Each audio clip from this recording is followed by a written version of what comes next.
साथियों, high court के निर्देश पर अब चुनाव आयोग को 3 महीने के अंदर 2009 से 2024 तक हुए सभी चुनाव के वोटर लिस्ट को कांग्रेस पार्टी के रणदीप सुरजेवाला को यानी इंडिया गठबंधन को सौंपना होगा।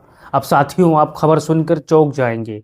महाराष्ट्र विधानसभा चुनाव में वोटर लिस्ट में जिस हिसाब से खेल हुआ है, चाहे वो हरियाणा चुनाव में है, वोटर लिस्ट में जिस हिसाब से खेल हुआ है, उस प्रकरण को लेकर कांग्रेस पार्टी के बड़े नेता रणदीप सुरजेवाला ने हाई कोर्ट में अपील दाखिल की है कि जितने भी चुनाव हुए हैं 2009 से 2024 तक हमें उसकी वोटर लिस्ट मुहैया करा जाए। अब आप चलिए पीछे चलते हैं 2022 के विधानसभा चुनाव में। अखिलेश यादव ने मजबूत और पक्के तौर पर यह आरोप लगाया था कि हमारे यादव, हमारे मुसलमानों को और हमारे अन्य पिछड़ी जातियों के वोटर लिस्ट को पन्ना प्रमुख द्वारा चिन्हित करके काटा गया है। अखिलेश यादव ने बाकायदा चुनाव आयोग को सारे सबूत के साथ, चुनाव आयोग ने जब अखिलेश यादव को नोटिस दिया था तब अखिलेश यादव जी ने पूरी सबूत चुनाव आयोग में भिजवा दी थी। आपने देखा होगा 2022 के चुनाव से पहले आपके गांव में पन्ना प्रमुख बने घूमते हुए थे भारतीय जनता पार्टी के कार्यकर्ता। अब पन्ना प्रमुख का क्या काम होता था?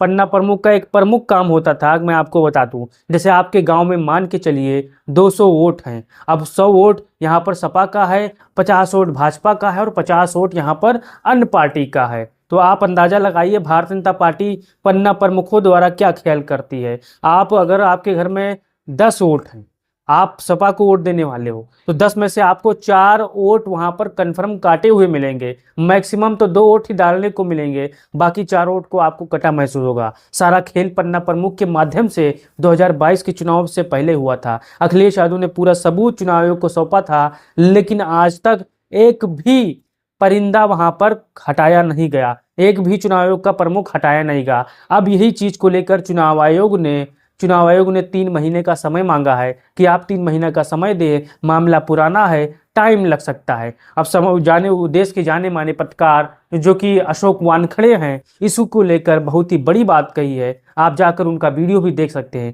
क्योंकि अशोक वानखड़े ने बहुत ही संक्षिप्त से समझा दिया है कि जो राजीव कुमार जाते जाते जो ज्ञानेश कुमार को फंसा गए हैं। और ये सही बात है। अगर 3 महीने के अंदर चुनाव आयोग ने वोटर लिस्ट घोटाले का जवाब नहीं दिया तो मौजूदा जो चुनाव आयुक्त हैं उनको जेल जाना पड़ सकता है। ये कोई बड़ी बात नहीं है। अब कोर्ट कितना सख्त होता है ये आप सभी को पता है। प्रधानमंत्री हो, मुख्यमंत्री हो, अगर कोर्ट के चक्कर में फंस गए, सबूत के अभाव में गए तो जेल जाना तय है। अब आपको अंदाजा लगाना है कि चाहे वो हरियाणा का चुनाव हो, चाहे मध्य प्रदेश का चुनाव हो, चाहे महाराष्ट्र का चुनाव हो, चाहे गुजरात का चुनाव हो, वोटर लिस्ट के माध्यम से भारतीय जनता पार्टी ने जो खेल किया है चुनाव आयोग के साठगांठ से, वो बहुत दुखद है। आप यहाँ पर वो आर्टिकल भी देख सकते हैं जिस प्रकार से चुनाव आयोग ने कोर्ट में जाकर समय मांगा है कि मामला 3 महीने का है, आप हमें मामला पुराना है, आप हमें समय दीजिए, मैं जो याचिका करता है उनको मुहैया कराने का काम करूंगा।